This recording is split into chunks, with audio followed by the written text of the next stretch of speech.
Exodus 32.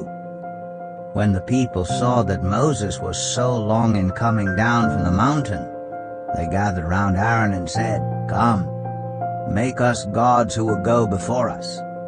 As for this fellow Moses, who brought us up out of Egypt, we don't know what has happened to him." Aaron answered them, "Take off the gold earrings that your wives, your sons, and your daughters are wearing, and bring them to me." So all the people took off their earrings and brought them to Aaron. He took what they handed him and made it into an idol, cast in the shape of a calf, fashioning it with a tool. Then they said, "These are your gods, Israel, who brought you up out of Egypt."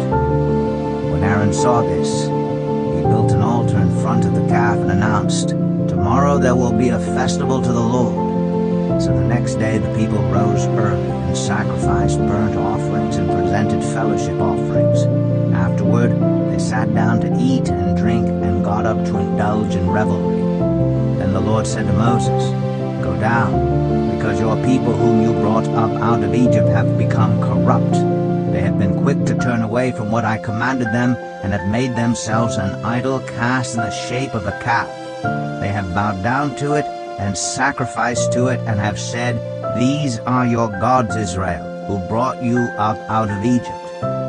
I have seen these people," the Lord said to Moses, "and they are a stiff-necked people. Now leave me alone, so that my anger may burn against them, and that I may destroy them. Then I will make you into a great nation." But Moses sought the favor of the Lord his God. "Lord," he said, "why should your anger burn against your people whom you brought out of Egypt with great power and a mighty hand?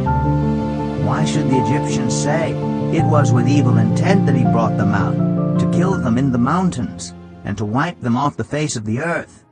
Turn from your fierce anger, relent, and do not bring disaster on your people. Remember your servants Abraham, Isaac, and Israel, to whom you swore by your own self. I will make your descendants as numerous as the stars in the sky, and I will give your descendants all this land I promised them, and it will be their inheritance forever." Then the Lord relented, and did not bring on his people the disaster he had threatened. Moses turned and went down the mountain with the 2 tablets of the covenant law in his hands.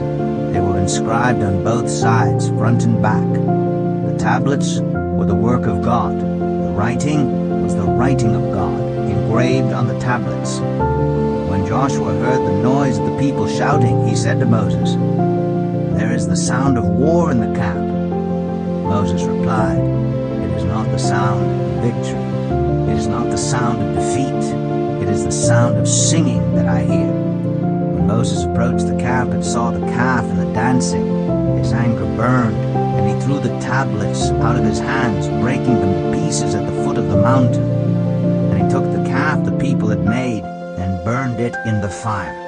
Then he ground it to powder, scattered it on the water, and made the Israelites drink it. He said to Aaron, "What did these people do to you, that you led them into such great sin?" "Do not be angry, my lord," Aaron answered. "You know how prone these people are to evil. They said to me, 'Make us gods who will go before us.' As for this fellow Moses who brought us up out of Egypt, we don't know what has happened to him." So I told them, "Whoever has any gold jewelry, take it off." Then they gave me the gold, and I threw it into the fire, and out came this calf. Moses saw that the people were running wild, and that Aaron had let them get out of control and so become a laughingstock to their enemies. So he stood at the entrance to the camp and said, "Whoever is for the Lord, come to me." And all the Levites rallied to him. Then he said to them, "This is what the Lord, the God of Israel, says. Each man strap a sword to his side. Go back and forth through the camp from one end to the other, each killing his brother and friend and neighbor." The Levites did as Moses commanded, and that day about 3,000 of the people died. Then Moses said, "You have been set apart to the Lord today, for you were against your own sons and brothers, and he has blessed you this day." The next day Moses said to the people, "You have committed a great sin. Now I will go up to the Lord. Perhaps I can make atonement for your sin." So Moses went back to the Lord and said, "Oh, what a great sin these people have committed. They have made themselves gods of gold. But now, please forgive their sin. But if not, then blot me out of the book you have written." The Lord replied to Moses, "Whoever has sinned against me, I will blot out of my book. Now go, lead the people to the place I spoke of, and my angel will go before you. However, when the time comes for me to punish, I will punish them for their sin." And the Lord struck the people with a plague because of what they did with the calf Aaron had made.